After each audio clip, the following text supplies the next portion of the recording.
Assalamualaikum warahmatullahi wabarakatuh.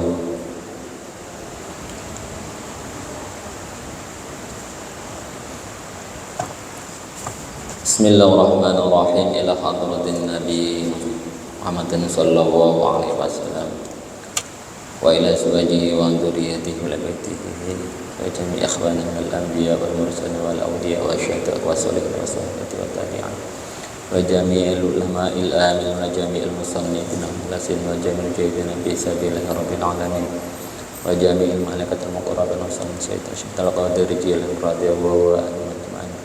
Syai'il lamul Fatihah. A'udzu billahi minasyaitonir rajim. Alhamdulillahirabbil alamin arrahmanir rahim maliki yaumiddin iyyaka na'budu wa iyyaka nasta'in ihdinas siratal mustaqim صراط الذين أنعمت عليهم غير المغضوب عليهم ولا الضالين آمين. بسم الله الرحمن الرحيم. قال المصنف رحمه الله تعالى ونفعنا بعلومه في الدارين آمين. Al-ghururu utawi iki iku nerangaken sifat ghurur, kabujuk. Apa yang dinamakan dengan ghurur itu tipu daya. Bahasa Indonesianya tipu daya, ghurur. Huwa utawi ya ghurur, penjelasannya ghurur sukunun nafsi, iku senenge nafsu, iku antenge nafsu ilama marang barang yuwafiku kang nyocoki apa mah al hawa ing karepe nafsu.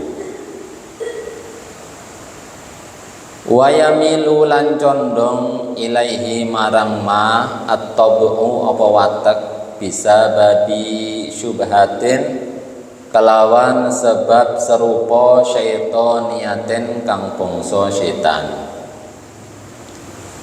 Sifat ghurur pengertiannya yaitu sukun nafsi ila ma yuwafiqul hawa, yaitu tenangnya hati, tenangnya jiwa ketika ila ma yuwafiqul hawa, tenangnya hati ketika melakukan sesuatu karena hawa nafsu, karena keinginan semu.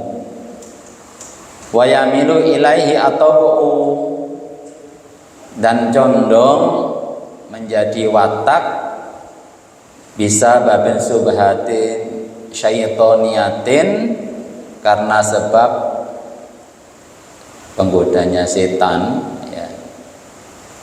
karena serupa dengan hawa nafsu yang dilibatkan setan di dalamnya.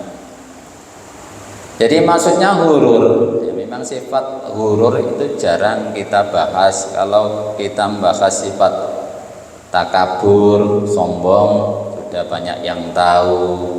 Namimah, adu domba, sudah banyak yang tahu. Kemudian ghibah, ngerasani, membicarakan aib orang lain, ini banyak yang sudah kenal, sudah tahu. Bahkan istilah Arabnya itu juga sudah masyhur di kalangan di Indonesia. Dalam bahasa Indonesia sudah seperti masuk bahasa Indonesia. Contohnya ghibah. Ghibah kan bahasa Arab. Tapi kalau kita mengatakan hibah itu banyak yang sudah paham. Takabur juga seperti itu, banyak yang sudah paham bahasa Arab tapi sudah banyak yang mengerti maksudnya. Tapi kalau ghurur, nah ini jarang dibicarakan. Ghurur itu apa? Ghurur itu tipu daya. Tipu daya maksudnya kita itu merasa nyaman, merasa tenang apabila kita melakukan sesuatu meskipun sesuatu itu merupakan hawa nafsu, kemaksiatan, sesuatu yang salah. tapi kita merasa nyaman, merasa aman-aman saja. Nah, ini yang disebut dengan ghurur. Suatu contoh, nah, kita kadang-kadang kita juga melakukan maksiat, nah, entah itu maksiat apa, hibah, maksiat namimah. Kemudian kita merasa aman-aman saja, seakan-akan tidak ada masalah, tidak ada hal yang perlu ditakuti. Nah, ini yang disebut dengan ghurur. Justru ini bahaya. Ghurur itu tipu daya. Tipu daya. Contoh lagi, seseorang melakukan kemaksiatan, mungkin mencuri,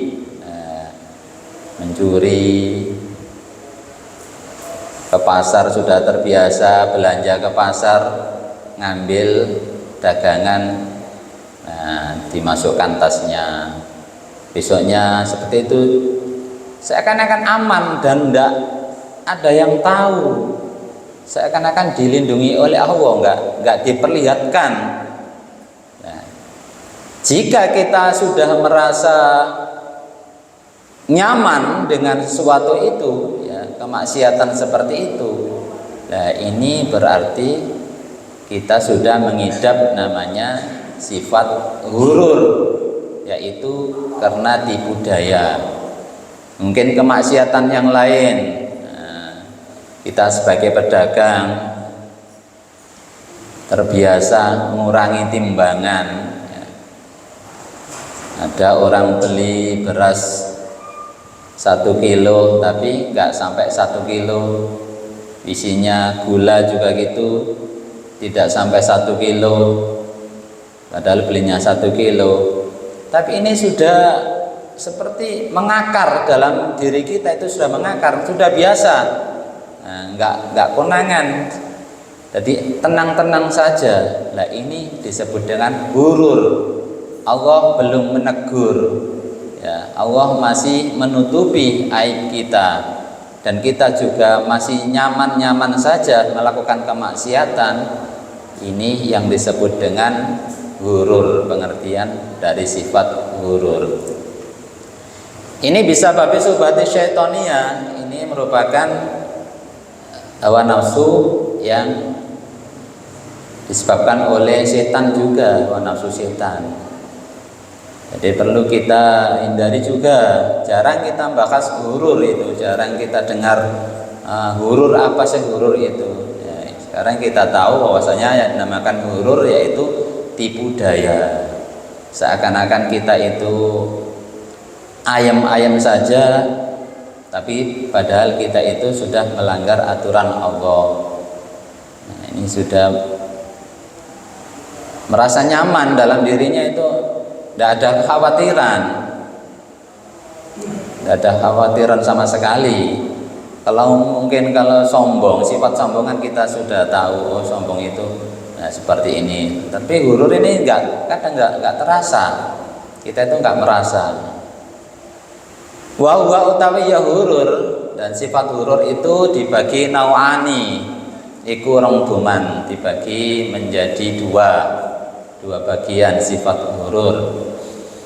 Al awalu utawi kang kawitan ghururu ahlil kufri iku kabujuke ahli kafir. Wong kafir alladzina wong akeh istaro kang milih sapa alladzina al hayata ing kauripan ad-dunya, al hayata dunya ing kauripan dunya bil akhirati kelawan ngelalekaken akhirat. Yang pertama, sifat ghurur dibagi menjadi dua. Yang pertama yaitu ghururu ahlil kufri, yaitu tipu daya, ya, tipu daya yang dialami oleh ahli kafir, orang-orang kafir. Kenapa orang kafir? Alladzina istarul hayatad dunya bil akhirah. Karena orang kafir itu memilih kehidupan dunia dibanding akhirat.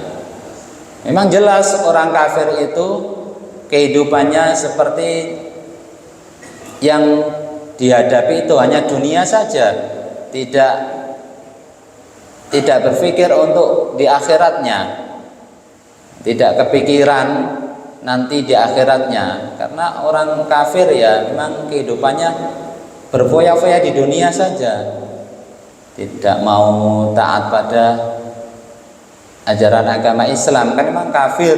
Jadi memang nggak mau terikat dengan aturan-aturan yang menyulitkan, yang menurut mereka menyulitkan, sehingga dia di dunia itu hanya berfoya-foya, hanya bersenang-senang. Itu orang kafir, tidak memperdulikan atau tidak memikirkan akibat nanti di akhiratnya.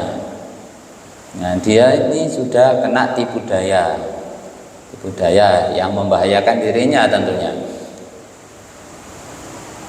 Jadi yang pertama, sifat ghurur itu adalah ghurur ahli kufri, tipu daya yang dialami oleh ahli kekafiran. Famin dumlan setengah saking alladzina man utawi saben wong sakana iku anteng sapa man ila dunya marang dunya wa syukru fiha lan pepaise dunya wa angkara lan ingkari sapa man al ba'sa ing den tangeaken saking kubur. Jadi di antara lagi orang kafir yang ghurur itu seseorang yang merasa nyaman di dunia, nyaman hidup di dunia, bergelimang harta dunia, wa zuhru fiha, dan apa yang ada di dunia, hiasan-hiasan yang ada di dunia itu sudah terlena. Orang yang sudah terlena seperti ini, dan wa angkarul ba'sa, tidak hanya itu, orang tersebut juga mengingkari, tidak mempercayai adanya hari pembangkitan, wa angkarul ba'sa. Nah, jadi sudah jelas orang kafir itu memang orang yang hanya misinya, visi misinya hanya di dunia, kebahagiaan dunia saja, sehingga mengumbar segala kemaksiatan, segala dosa di dunia. Wa angkarul ba'sa, tidak mempercayai adanya hari pembangkitan dan hari pembalasan, tidak mempercayai. Nah, ini mereka diantara orang kafir yang ghurur, terkena tipu daya.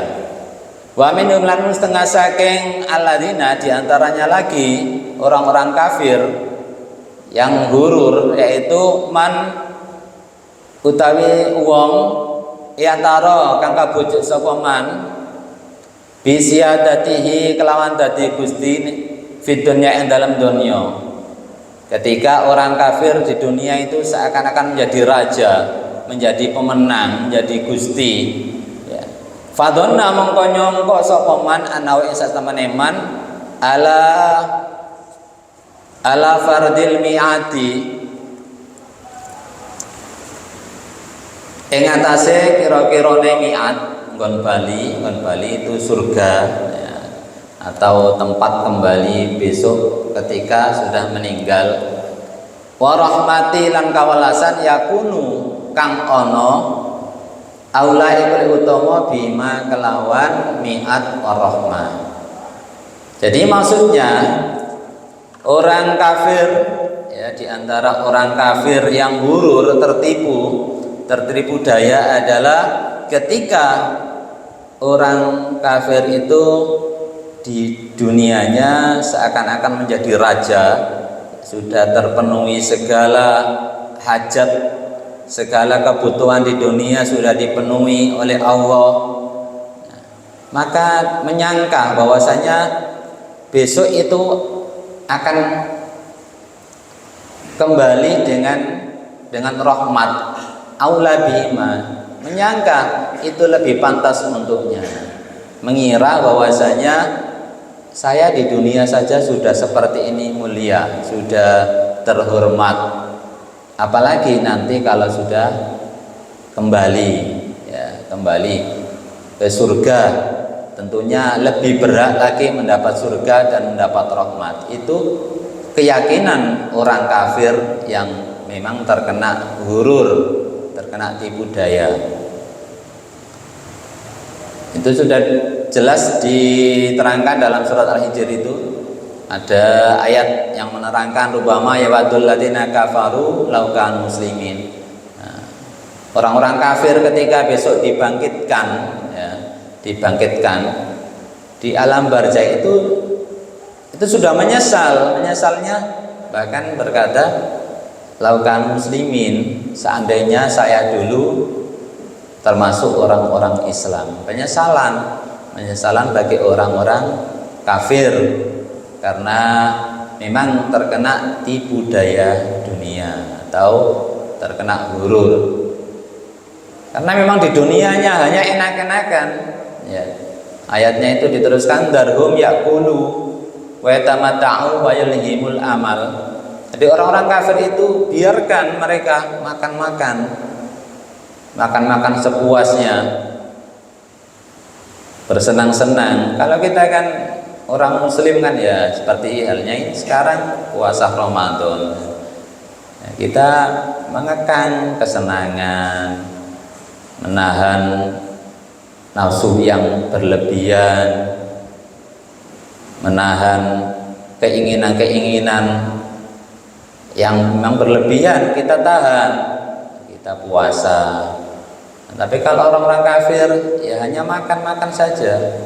Darhum yakulu, biarkan mereka makan. Wa tamata'u, dan bersenang-senang. Isinya orang-orang kafir itu hanya makan, bersenang-senang.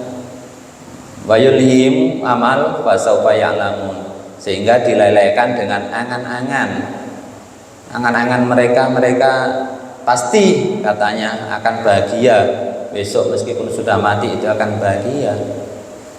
Padahal mereka setelah mati dibangkitkan langsung menyesal. Rubama yawadul ladzina kafaru law kanu muslimin. Seandainya saya dulu orang-orang muslim, jelas tidak menjadi orang yang sengsara di akhiratnya.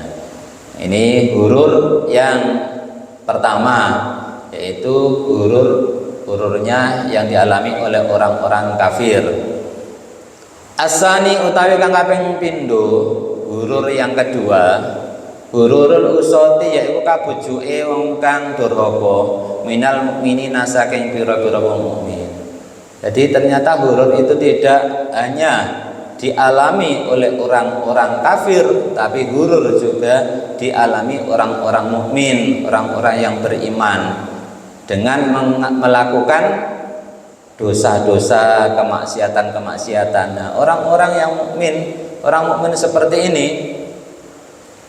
orang mukmin yang melakukan kemaksiatan dan dosa-dosa, nah ini berarti orang mukmin yang kena hurur atau terkena tipu daya.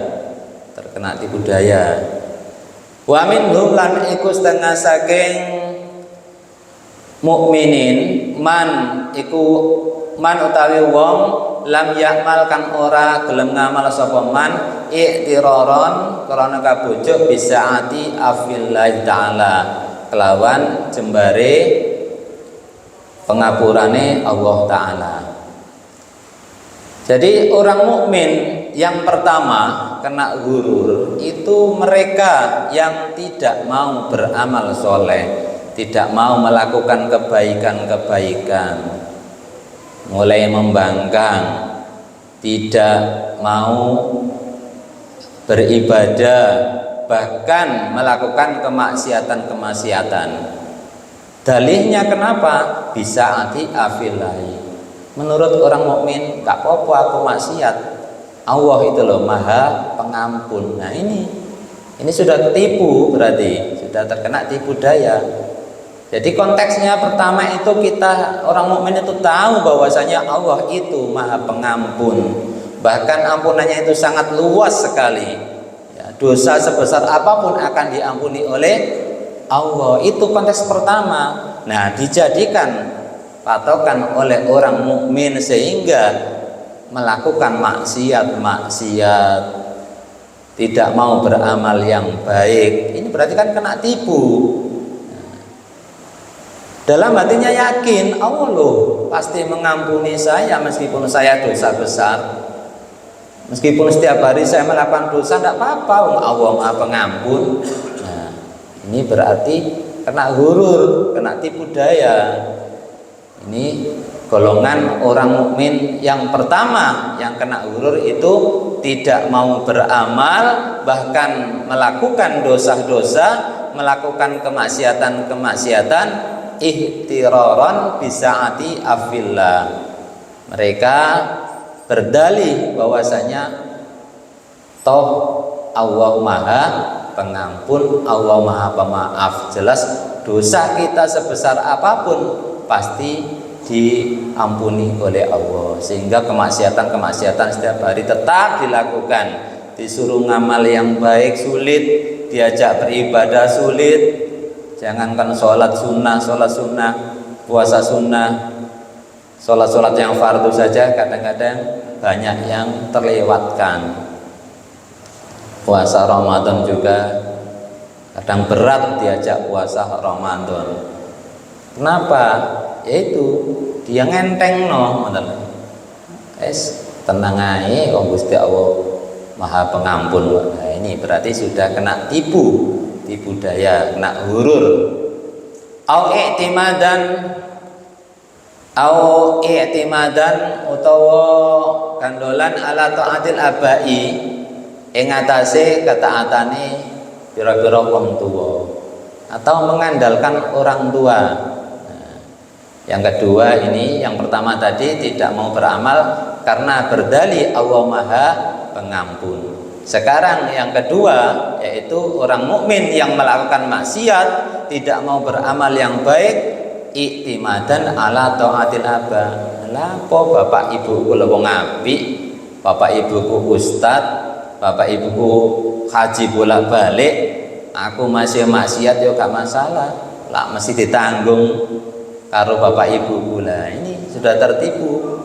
Ini orang mukmin yang tertipu dengan melakukan kemaksiatan-kemaksiatan, dosa-dosa gara-gara i'timadan ala taatil aba. Merasa orang tuanya itu sudah mulia, pasti bisa menjamin. Orang tua kalau kiai punya pondok besar, meskipun saya enggak ngamal yang baik, meskipun saya bukan ahli ibadah, ya saya tetap ditanggung sama orang tuaku orang pintar. Nah, ini sudah salah kaprah. Ini berarti sudah kena gurur, tipu daya. Au ala kasratil ilmi, utawa ing atase akeh ilmu. Yang ketiga, bagian yang ketiga ini merasa ilmunya banyak, merasa ilmunya tinggi, merasa sudah berilmu, sudah paham sembarang dengar, sehingga dia ngenteng no untuk ibadah, ngenteng no amal-amal baik, bahkan kadang-kadang melakukan dosa pun seenaknya. Dia merasa ilmunya itu sudah tinggi, sudah pinter, jadi seenaknya. Nah, kan harusnya malah semakin banyak ilmu kan semakin banyak amal, tapi ini enggak. Ini dia beranggapan aku pinter kok, masih ibadahku didik lah yo wis diterima, timbang wong iku ibadahe bolak-balik, ibadahe gak leren-leren tapi ilmune kurang. Gak mesti diterima karo Gusti Allah. Nah, seperti itu anggapannya, sehingga dia terkena gurur atau tipu daya yang menyebabkan dia terjerumus pada dosa-dosa, menganggapnya lebih enteng dosanya daripada keistimewaan ilmu yang dimilikinya. Ini orang mukmin yang kena tipu daya karena merasa ilmunya tinggi. Ya, kadang-kadang juga mungkin terjadi ya, merasa kiai, merasa ustadz, ngomong kadang nggak sopan pun seakan-akan tetap dihargai, tetap disanjung. Nah, semakin bangga. Nggak apa-apa, orang berilmu berkata apapun itu boleh, bahkan apa sah-sah saja. Tapi kalau orang bodoh yang berkata, nah ini berbahaya. Nah, kalau komitmennya seperti itu, nah, ini jelas karena hurur, kena tipu daya, merasa ilmunya lebih tinggi itu akan bisa menjamin dirinya bagus di hadapan Allah Subhanahu wa taala, mulia di sisi Allah Subhanahu wa taala. Walam yadaril awalu lan ora nemu al awalu sapa golongan kang pertama. Golongan pertama tadi berarti orang mukmin yang tidak mau beramal baik, tidak mau beribadah, bahkan melakukan dosa-dosa dengan tenang-tenang saja, berkeyakinan Allah Maha Pengampun. Nah, ini orang mukmin yang pertama tadi yang kena urur anna rahbata sak temene demen fi syai'in dalam suci-wiji min ghairi akhdin saking tanpa ngalap fi asbabi ing dalam pira-pira sebab syai' tomaun iku tomak aran tomak madmumun kang den wodo tomak iku ragus. Bahwasanya kita harus sadar kalau kita yakin bahwasanya Allah Subhanahu wa taala itu Maha Pengampun, ya seharusnya kita jangan tambah maksiat. Nah, jangan tambah maksiat, harusnya kita menjemput ampunan Allah itu, menjemput rahmat Allah itu dengan cara lebih giat lagi dalam beramal, lebih giat lagi dalam beribadah, sehingga kita akan bisa benar-benar mendapatkan saati afillah wa rahmatillah. Kita akan mendapat luasnya ampunan Allah dan luasnya rahmat Allah.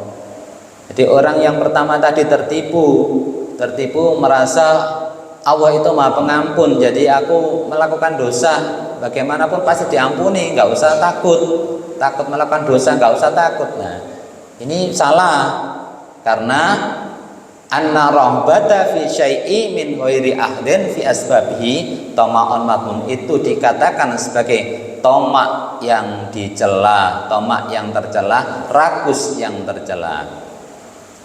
Kemudian yang kedua, walam yadkur lan ora eling asani sapa wong golongan sing nomor loro mau, asani sapa golongan kapindo qauluhu ta'ala apa pangendikane Allah taala wahsyau yaumal la yajzi walidun awwaladihi wala mauludun. Jadi kita harus wala mauludun wajazin an waladihi syai'an. Ketika yang kedua tadi golongan orang yang tertipu gara-gara merasa orang tuanya itu hebat, orang tuanya orang ahli ibadah, orang tuanya orang alim, orang tuanya ustadz, orang tuanya kiai dan lain sebagainya, sehingga dia tidak mau beribadah, bahkan melakukan kemaksiatan. Katanya dekengan pusat, dekengane kuat, dekengane wong tua ini kuat, sehingga nggak mau beramal yang baik. Nah, ini harusnya ingat apa?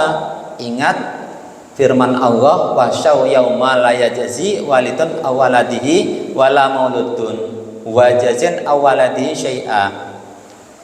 Wasyau lan wedya sira yauman ing dalem siji dina la yajzi kang ora bisa bales walidun sapa wong tuwa an waladi saking anake walid, wala mauludun lan ora iso bales sapa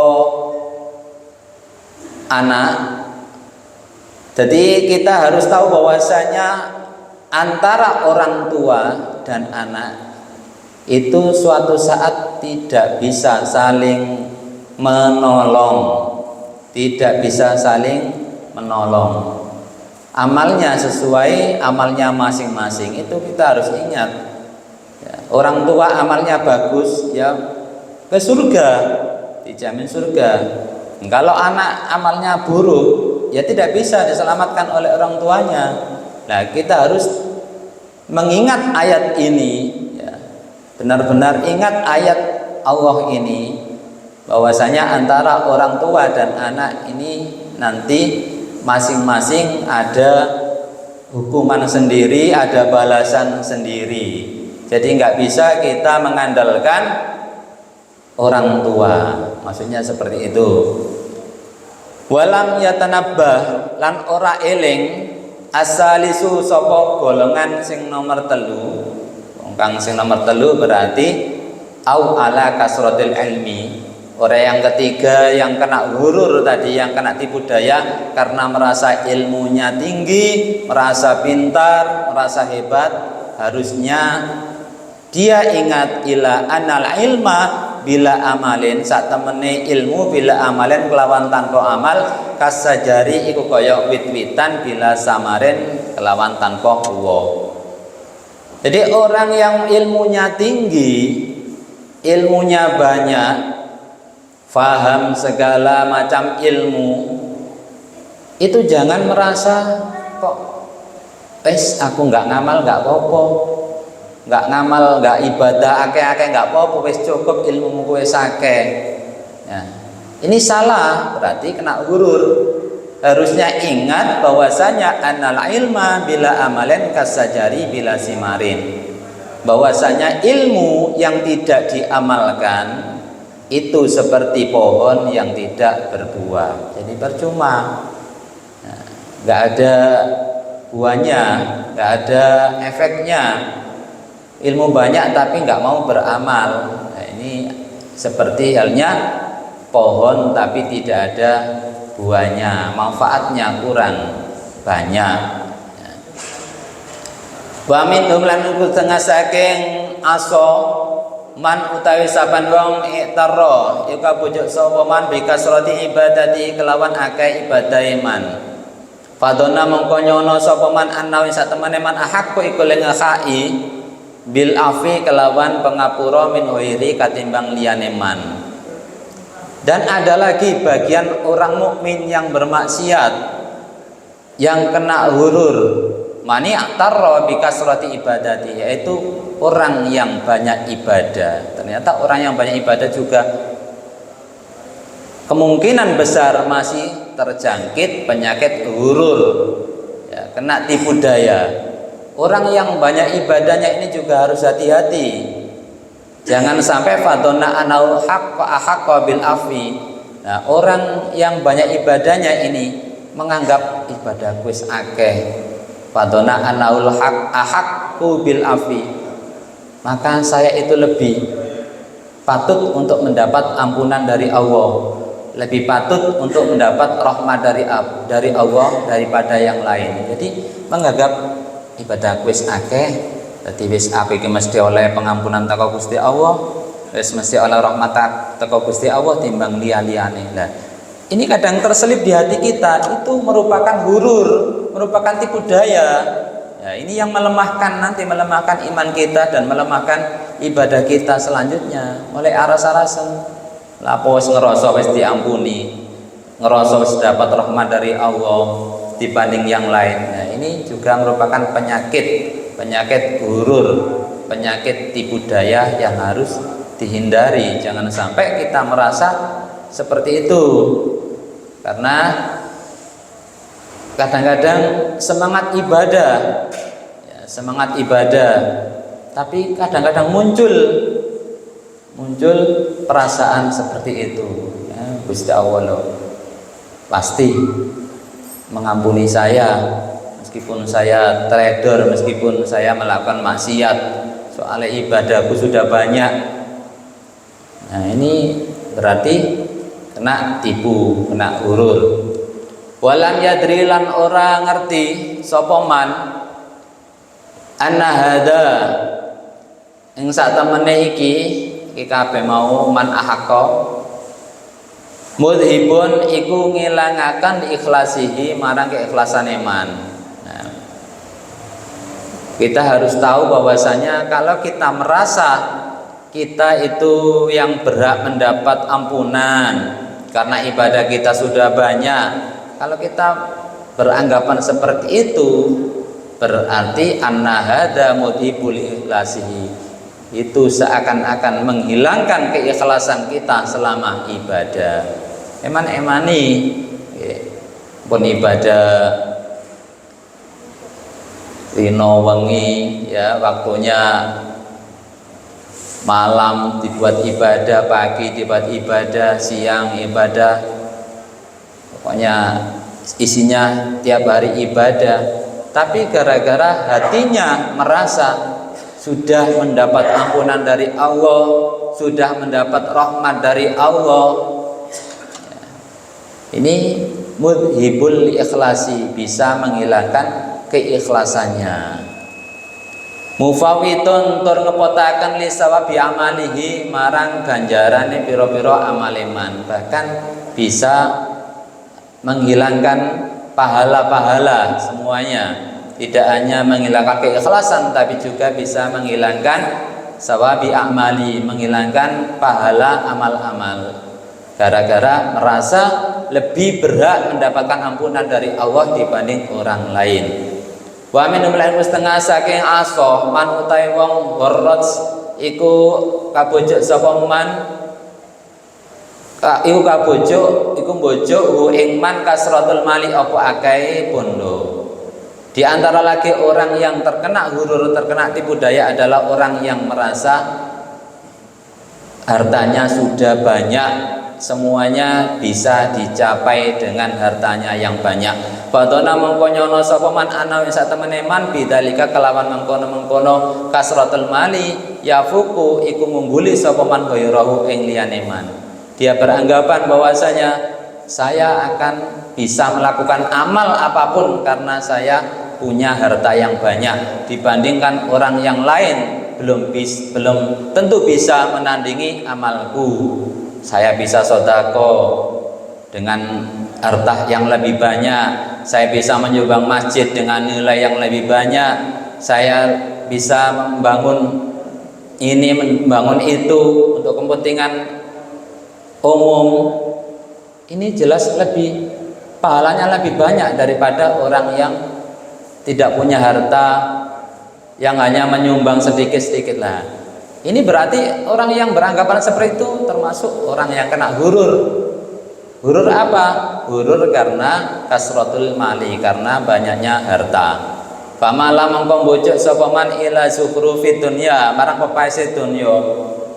Panasia lan lali sapa man fadlallahi ing kautamane Allah alaihi ing atase man.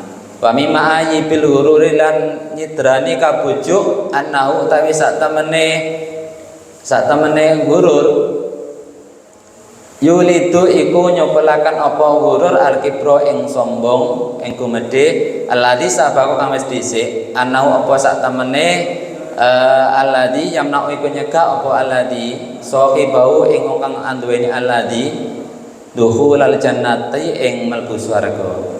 Jadi kalau kita beranggapan tadi ya, kita dengan harta banyak itu nanti bisa mencapai kemuliaan yang tinggi di sisi Allah karena kita bisa menyumbang dengan lebih baik, bisa sedekah dengan lebih baik dibanding yang lain karena kita punya harta banyak. Nah, pemikirannya seperti itu, sehingga yang diangan-angan itu hanya dunia dan isinya, wanasiya fadlallah, dan melupakan nikmat-nikmat Allah yang lain, keutamaan Allah.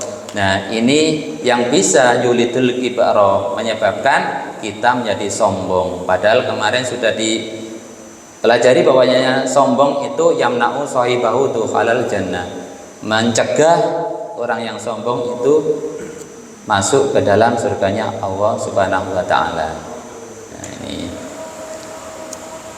mudah-mudahan kita bisa selamat dari penyakit hurur, amin ya rabbal alamin. Adulmu wa alam bisawab. Subhana rabbika rabbil izzati amma yasifun wa salamun alal mursalin walhamdulillahi rabbil alamin. Al-Fatihah.